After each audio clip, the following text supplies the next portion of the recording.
So we're continuing our series, or we've started a series 2 weeks ago on the inner self, and we're talking about what the inner self looks like and what really is going on inside ourselves. It's we have a constant obligation, or there's a constant pressure going on inside ourselves that's wanting certain things, and it's easy to project it out. It's easy to think that we should change this or get another that, or change this, or leave this person and go, find somebody else to be friends with, or get a new car or change house. Whenever we have a discomfort, we tend to look for a reason, and our mind gives us a reason, and we want to change that. And that's seldom the real problem. And most of us spend most of our lives changing the outsides and never getting any closer to ourselves. And so we're really needing to begin to understand what the inner dynamics are in ourselves, and particularly the relationship between our inner true self and our inner false self. I spoke recently about the split that we develop early on in our lives, where the outer self, the self that is well-mannered, the self that people see, the self that people respond to, is shaped by society. But within us, there's a self that reacts, that controls, that wants control, that manages things, that affects us profoundly, and is the part of ourselves that actually keeps us in a particular way of being. It's the critical self. It's the feeling sorry for itself self. It's the self with attitudes. It's the self that is never satisfied, or the self that thinks there's never enough of something, or the self that thinks that you weren't the favored child, or that life has done you hard by. You've been done hard by life. It's the self that within us judges reality and tells us things that affect us profoundly. And I've come to call it the false self, because that's not really who we are. It's the self that has responded or reacted to the outer self. From the outer self, there's been a tremendous pressure to conform. And some of us have become compliant and good conformers from early on in our lives. Others of us have become reactive. Others of us have become more critical. Others of us have become different. We've decided to go our own way and not worry about the pressure from outside. But for most of us, we've had to fit in. We've had to, at school, do our homework, say please, say thank you, say sorry. We've had to comply. And so there's a very strong pressure to conform to society. And our response to that is that part of ourselves that fights back, that reacts, that tells itself certain things. And I want us to look at that inner self and what's going on inside ourselves, because within here is really the issues that we need to face in our lives, not on the outside. And so it's the self, I think, that Jesus calls us to shift, to change. In fact, he says it quite dramatically. He says we need to allow the inner self to die. The false self that keeps us stuck on certain patterns of being. And if you look at your own life and how you live, you'll see that we've developed particular patterns. We've all developed ways of being. And within a family or within a group, we'll have different ways of being. One person will be quite negative, quite pessimistic. Another person in the same context might be quite optimistic. And one can ask ourselves, why do we choose different ways of being? Why do we choose different patterns of responding? And what keeps us in those patterns of responding? Because often a negative person will remain negative and will become more negative. Not often that they become positive halfway through life. A positive person might become more positive, or might even become idealistic and unreal. So the patterns we begin to show from early on in our lives tend to develop and deepen. And those patterns then become what controls us. and who we think we are, because we have a perspective, we see in a particular way, and we think that's me, that's how I am, and I'm different from you, and so we develop that inner self, but that inner self is in response or in reaction to the outside world.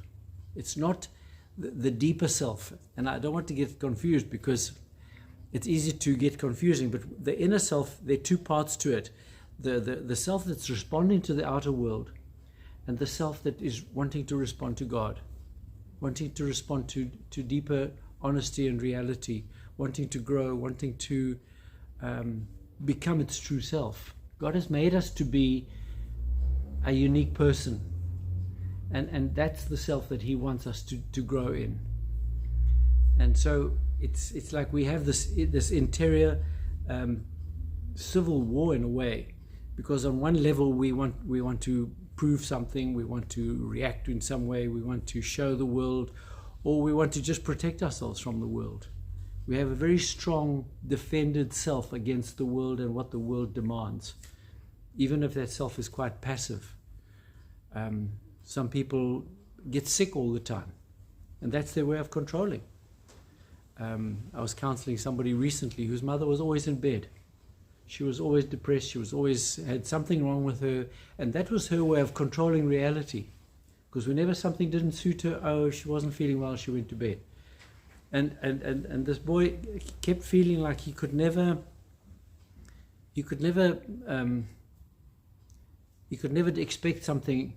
It was always on her terms, and whenever it didn't suit her, she just was sick or was depressed, and so he felt like he never really had a shared relationship with his mom. It was always on her terms. It was always how she wanted it. It was always what she got in the end. And she controlled the whole family with her sickness, with apparent sickness. I think we call it hypochondria, where there's always something wrong. So we develop patterns within that easily tries to control life. And sometimes those very same patterns want to control God. People who have rejected God, people who feel that maybe God doesn't exist, or God is unfair, or God is not loving, they found that out themselves. They've made that up themselves. It's not the real God that they're responding to. It's the God that they've sort of come to shape in themselves, because maybe they feel their brother or sister was more attractive than they are, or why did God allow me to marry that person? Didn't he know that would be a disaster?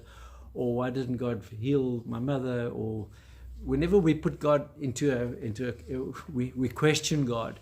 It's a setup, because we say, if God had done that, I would believe in God. But because God didn't do what I wanted or expected, I don't believe in God. So that inner self gets very complex. It manages reality along its own terms. And that inner self ends up being our own prison. That inner self becomes where we are stuck in ourselves. And not even God can save us from that place. If we don't want to come out, if we don't want to change, if we don't realize that we need to change, or that that's where the problem lies, we can end up being quite tyrannical in our relationships, quite despotic, because we do it on our terms, or we see it the way we want to see it, and no other way will shift us. And so it's our growth path is very determined by our own attitudes to our own inner self. The way we respond to ourselves, the way we relate to ourselves, is the way our lives unfold. But most of us think that our life isn't what it should be, or we would like it to be, because of some outside reasons. But actually all the reasons are inside. Does that make sense? We are our own worst enemy, so to speak, because we have particular attitudes, we have particular ways of being that control our reality. And our relationship with that inner self is where we are at the moment. We are the product, our lives at the moment are the product of how our internal life has been lived all our lives. The assumptions we've made, the beliefs we've hung on to, the judgments that we've nurtured, the ways we've seen people. I mean, we can just ask ourselves, why do I like certain people and dislike other people? What is it about the other people that makes me not want to see them or not want to have anything to do with them? Is it the people or is it me? Relationships that you've been in, friendships, even long-term relationships that have ended. Why did these relationships end? What part did I have to play in that? Was it because I didn't want to hear the other person's point of view? Was it because I was critical? Was it because I wanted more than was reasonable to ask for? Our relationships, I think, are the biggest telltale of our inner self, because it's almost like we play out that inner story. We play out our inner agenda.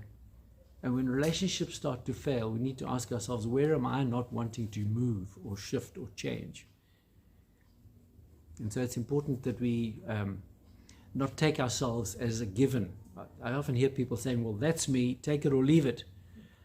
And it's easy holding that sort of assumption and then making any problem everybody else's problem. Whereas I think if we become more transparent and more able to reflect on our own behavior, we might find that there's actually more that we need to do to actually ameliorate the situation. Jesus said, why do you have so much energy to take the splinter out of the other person's eye when there's a beam in your own eye?